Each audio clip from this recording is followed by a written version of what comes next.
Are you ready? I'm ready right now. So we made 2 posts about this Barry guy. He got a belt and said he wanted it. He just out of the blue he asked about his belt several times. The belt's a couple weeks old, month old, whatever.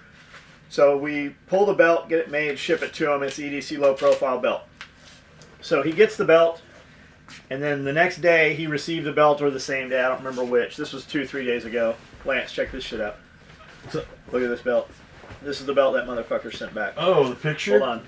So he emails us and says he got a damaged belt and wants to send it back for full refund. Anytime somebody's ever received anything damaged, they send us photos and inquire about it and want to, they wanted the item obviously, so they want to replace it or check on it. So it was weird that he didn't mention any of that. I got this belt, it's damaged, I want a full refund is what he said. So I said, send us some photos, which he did, and this is the photo that he sent. He sends me a photo, and it's an EDC low profile belt, and the stitching is all ripped out here, here, and here. But it appears to not have any of the stitching here, but because he picked it out. So I thought that kind of odd. We didn't really know what the situation was. We've got the belt back here. We're going to show you that in a minute. He neglected to leave out that over on this side over here, so he intentionally only showed up to here.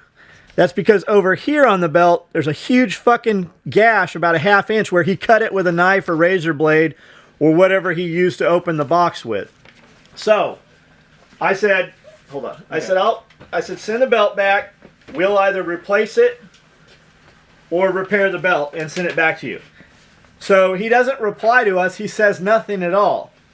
Instead, he files a claim with PayPal, and in the PayPal claim says, you already sent me a defective belt. I don't trust your quality. I don't want to do business with you. I want a full refund. So I emailed him. I said, you little fuck. I said, we replied to you, and you file a fucking claim. You can't be bothered to even fucking communicate with us. So I said a few other things in there as well. I think I'd posted them or read them. Anyways, we get the belt back today. I just opened it.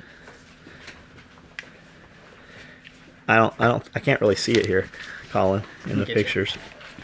I guess not. Anyways, right here, Yeah. there's a good fucking 1/2 inch to 3/4 inch gash.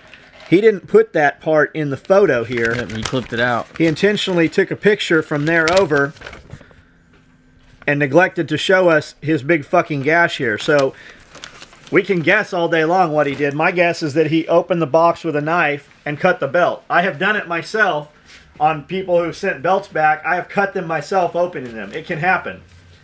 Had he just been up front and been honest with it, instead of trying to tell us that he put it on and all the stitching ripped out. It's bullshit. He's a fucking liar. And we have not refunded him. We've escalated it to a dispute. But what these guys don't realize is Dana McClendon is a close friend of our family. We hang out together. He's also our lawyer.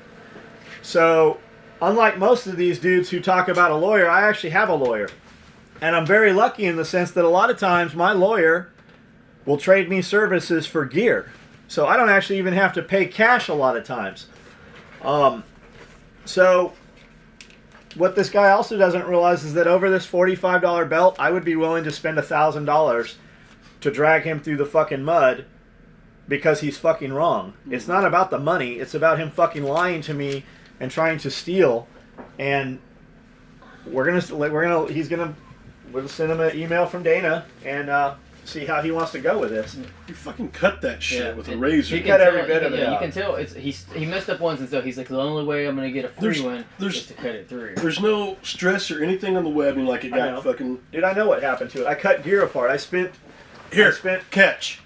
years fucking cutting gear apart to fix it. When you cut it apart, there is fucking visible holes in there. Not only that, on the bottom you can see in the photo because the photo's colored. This right here, those marks right there, he cut the fucking grains of the webbing, and that's fucking that right there. That's how they're long like that. Those are burn marks. He tried to pull the thread out, and he burned them on the other side here. he burnt the fucking webbing that was left because he was too dumb to get it out of the fucking seams. I know what the shit looks like. I've done this for fucking 25 years. But all over $45. Like, we are not refunding you, and I assure you we will cost you fucking way beyond $45. Even if it costs me a fucking $1,000 to do it, this ain't over with. It's not anywhere fucking near over with. The best thing you can do, what's his name, Barry? Mm-hmm. Best thing you can do, Barry, is just fucking drop that PayPal claim, turn the fuck around, and walk away.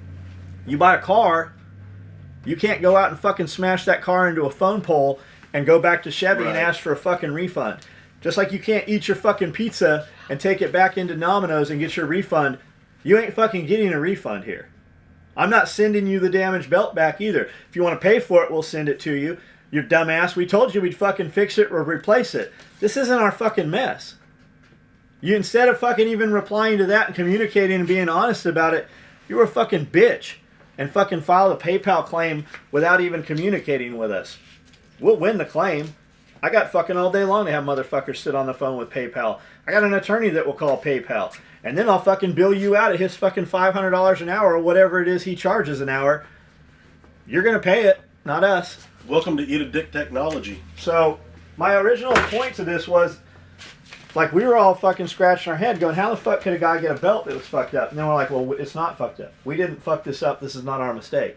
So we're going to take you down here and show you how this works. These belts go through several hands. First, I or somebody cuts these belts, and then one of 4 or 5 ladies sew these belts. When they're done, they go over to a table where 2 dudes clip and clean them up. So that's a 3rd pair of hands that they go through. Then they get brought up here, and somebody picks them up and takes them back here. That's 4. And then back here, these guys fucking take the tags off of these belts, read them, make sure that the numbers match, and that it's the correct belt, and then they put the buckle on here. That's 5. Then they go in this room over here, and somebody takes them out of the box and looks at them again to make sure that it's the same thing. It's just quality control. At which point, if it's correct, it goes back in the box and gets taped up and shipped. This belt went through fucking 5 or 6 hands. There's no fucking way that it went out like this. No.